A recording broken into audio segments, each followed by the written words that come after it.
राज्य निर्वाचन आयोग ने नगरीय निकाय चुनाव कराने की तैयारी पूरी कर ली है, लेकिन पश्चिम बंगाल विधानसभा चुनाव के चलते सरकार इसे 3 से 4 माह तक टाल सकती है। वजह है मुख्यमंत्री शिवराज सिंह चौहान और पूर्व मुख्यमंत्री कमलनाथ बंगाल चुनाव के लिए स्टार प्रचारकों की सूची में शामिल हैं। दोनों दिग्गज नेताओं के अलावा बीजेपी और कांग्रेस के कई नेता चुनाव के दौरान बंगाल में कैंप करेंगे। सूत्रों के मुताबिक बंगाल चुनाव में शिवराज सिंह के अलावा गृह मंत्री नरोत्तम मिश्रा, सहकारिता मंत्री अरविंद सिंह भदौरिया, चिकित्सा शिक्षा मंत्री विश्वास सारंग समेत कई नेता बंगाल के अलग अलग क्षेत्रों में कैंप करेंगे। इसी तरह कांग्रेस हाईकमान ने कमलनाथ के अलावा प्रदेश के कई नेताओं को बंगाल चुनाव में जिम्मेदारी दी है। ऐसे में दोनों ही पार्टियां नगरीय निकाय चुनाव टालने के लिए सहमत हैं। मध्य प्रदेश में शुक्रवार को राजधानी समेत कई इलाकों में बारिश के बाद तापमान में गिरावट आई है। अधिकतम और न्यूनतम तापमान में 1 से 2 डिग्री की कमी दर्ज की गई है। शनिवार को राजधानी का मौसम साफ रहा, हालांकि बारिश के कारण नमी बढ़ने से शाम तक गरज चमक के साथ हल्की बारिश हुई। इसके अलावा पूर्वी मध्य प्रदेश में भी हल्की बारिश हुई। रविवार को मौसम साफ रहने का अनुमान है। मौसम वैज्ञानिक पीके साहा ने बताया कि भोपाल में बारिश से नमी बढ़ गई है। इसके चलते शाम तक तेज हवा चलने का गरज चमक के साथ हल्की बारिश हो सकती है।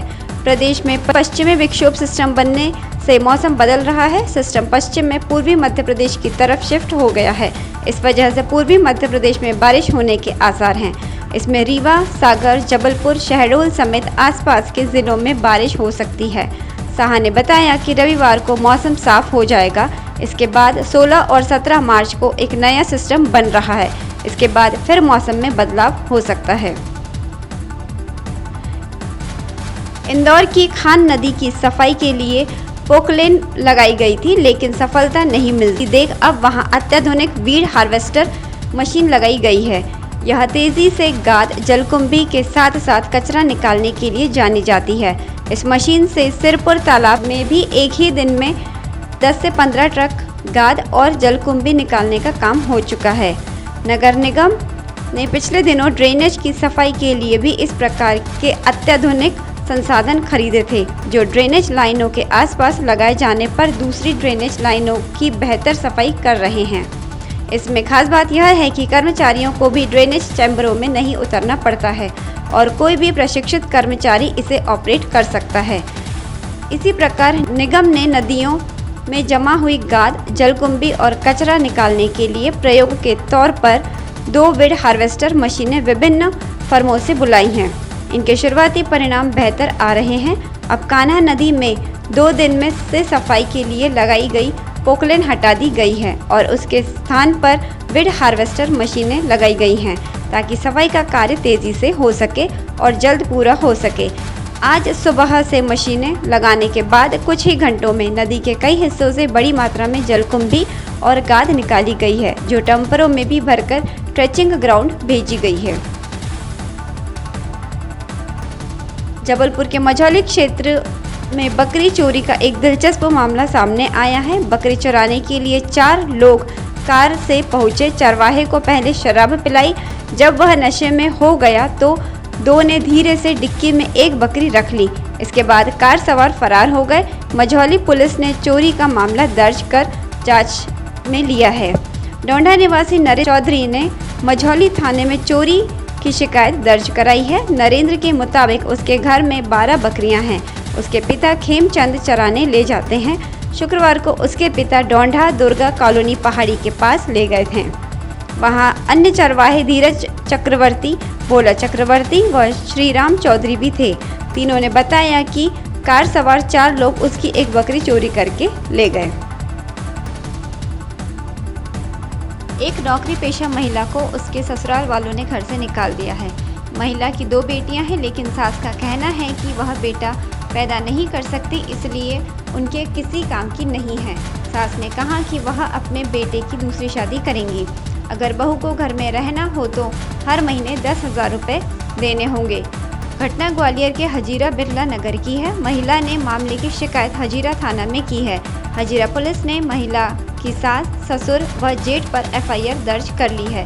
हजीरा थाना क्षेत्र के बिरला नगर निवासी 38 वर्षीय सुमन लता पत्नी सतीश की राठौड़गढ़ जुना में शिक्षा विभाग में नौकरी करती हैं। उनकी शादी 8 साल पहले सतीश के साथ हुई थी। शादी के बाद पति से उसने 2 बेटियों को जन्म दिया। बेटियों को जन्म देने के साथ ही उसकी सास सुशीला, ससुर गोविंद व जेठ धर्मेंद्र वर्मा उसे परेशान करने लगे। सास बार बार ताने मारती है कि तू बेटा को जन्म नहीं दे सकती, इसलिए वह अपने बेटे की दूसरी शादी करना चाहती हैं।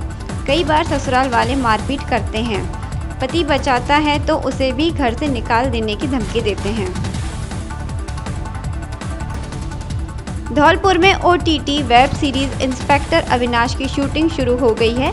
इसके लिए एक्टर रणदीप हुड्डा धौलपुर पहुंच चुके हैं। वे यहां हेरिटेज होटल राज निवास पैलेस में ठहरे हैं। शूटिंग का शेड्यूल करीब 10 दिन का है। इसमें धौलपुर के भैंसेना बिहड़, भैंसेना ताल, सदर क्षेत्र समेत कई क्षेत्रों में सीन फिल्माए जाएंगे। इसके लिए वेब सीरीज का क्रू पहले से ही शहर में है। इस सीरीज में एक्ट्रेस उर्वशी रौतेला भी काम कर रही हैं। वह कुछ दिन बाद धौलपुर पहुंचेंगी। डायरेक्शन नीरज पाठक कर रहे हैं। सीरीज की शूटिंग धौलपुर के साथ राजस्थान के कई अन्य शहरों में भी की जाएगी। धौलपुर के चंबल में बिहड़ों के सीन फिल्माए जाएंगे। भोपाल मेट्रो बन रहा दिलीप बिल्डकॉन कंपनी से आंध्र प्रदेश में धोखाधड़ी करने का मामला सामने आया है। यह धोखाधड़ी उसके ही 3 कर्मचारियों ने की है। कर्मचारियों ने ट्रकों को अनुमति के लिए टैक्स आंध्र प्रदेश में जमा ही नहीं किया है। पुलिस ने कंपनी की शिकायत पर 3 कर्मचारियों आशुतोष चतुर्वेदी, शिवांश कुमार व प्रणयकांत झा के खिलाफ केस दर्ज कर जांच शुरू कर दी है। चूनाभट्टी पुलिस से मिली जानकारी के अनुसार मध्य प्रदेश की दिलीप बिल्डकॉन कंपनी आंध्र प्रदेश में राजमार्ग विजयवाड़ा से मछलीपट्टनम पर 2018 से 2020 के बीच काम कर रही थी। यहां पर कंपनी की तरफ से 180 ट्रक भेजे गए। किसी दूसरे राज्य में काम करने से पहले ट्रकों की अनुमति लेकर उसका टैक्स संबंधित राज्य में जमा करना होता है।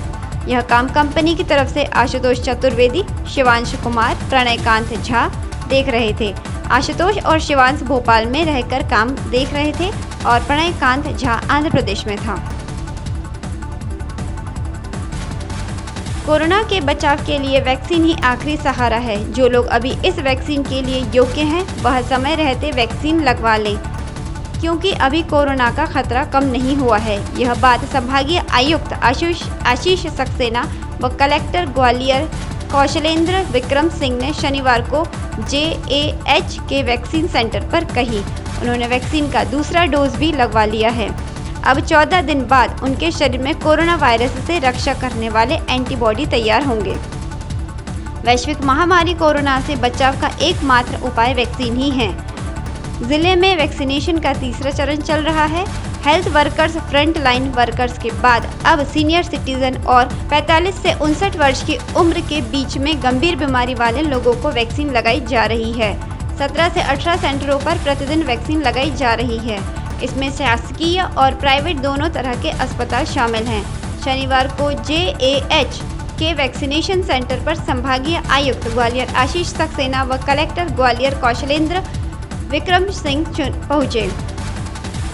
यह वैक्सीन का दूसरा डोज लगवाने पहुंचे थे। पहला डोज उन्होंने 30 दिन पहले फरवरी में लगवाया था। JAH के सेंटर पर पहुंचकर संभागीय आयुक्त और कलेक्टर ने वैक्सीन का दूसरा डोज लिया। इसके बाद उन्होंने अस्पताल के प्रबंधन से चर्चा की। सागर जिले के अलग अलग क्षेत्रों में कार्रवाई कर विशेष किशोर इकाई ने 4 बाल विवाह रोके हैं। इसमें 3 किशोरियों और 1 युवक का बाल विवाह होने से रोका गया है। जानकारी के अनुसार रणगीर माता मंदिर परिसर, जरू आखेड़ा स्थित ठाकुर बाबा मंदिर और रहेली बहरोल में बाल विवाह किए जा रहे थे। मुखबिर ने मामले की सूचना विशेष किशोर इकाई को दी। खबर मिलते ही इकाई की टीम ने रणगीर माता मंदिर परिसर में दबिश देकर 17 वर्षीय नाबालिग का विवाह रुकवाया। एक मामले में तो नाबालिग ने स्वयं ही परिचित के माध्यम से विवाह रुकवाने की गुहार लगाई। इसी तरह जरुआ खेड़ा में ठाकुर बाबा मंदिर पर 16 वर्षीय और बहरौल में 14 वर्षीय नाबालिग का विवाह रुकवाया गया। वहीं रहेली में हो रहे 20 वर्षीय युवक का बाल विवाह रोका गया। कार्रवाई के दौरान बाल विवाह कर रहे परिवार वालों को समझाइश देते हुए टीम ने फटकार लगाई। परिवार वाले कार्रवाई टीम से माफ़ी मांगते रहे और बोले अब बाल विवाह नहीं करेंगे, लेकिन मामले में कोई कार्रवाई मत करना। विशेष किशोर इकाई की ज्योति तिवारी ने बताया कि परिवार अपनी नाबालिग बेटी का बाल विवाह कर रहे थे, लेकिन नाबालिग विवाह नहीं करना चाहती थी। उसने अपने परिचित के माध्यम से हमें सूचना दिलवाई। खबर मिलते ही बाल विवाह रोका गया, वहीं परिवार वालों को समझाइश दी गई। इंदौर के नंदलालपुरा क्षेत्र में पिछले हिस्सों में रिवर फ्रंट डेवलपमेंट के लिए नगर निगम की टीम ने आधा दर्जन से अधिक मकानों के बाधक हिस्से हटाने की कार्रवाई की। हालांकि संबंधित को पहले से ही नोटिस दिया जा चुका था। स्मार्ट सिटी प्रोजेक्ट के तहत वहां कान्हा के किनारों पर सौंदर्यीकरण के कार्य किए जाएंगे। शिवाजी मार्केट पैटर्न पर यह कार्य होंगे। इसके लिए कुछ और बाधक हिस्से हटाने की कार्रवाई आने वाले दिनों में की जाएगी। 2 घंटे की मशक्कत के बाद निगम की टीम ने बाधक मकानों को तोड़ दिया। यह मकान नदी की पाल पर ही बन गए थे। इन्हें हटाने के बाद यहां का सौंदर्यीकरण भी किया जाएगा। जोनल अधिकारी PR अरोलिया ने बताया कि कार्रवाई के दौरान किसी प्रकार का विवाद नहीं हुआ। बहुत से अन्य मकान पहले ही रहवासियों ने खुद ही तोड़ लिए थे, लेकिन जो बाकी बचे निर्माण थे उन्हें निगम ने तोड़ने की कार्रवाई की है।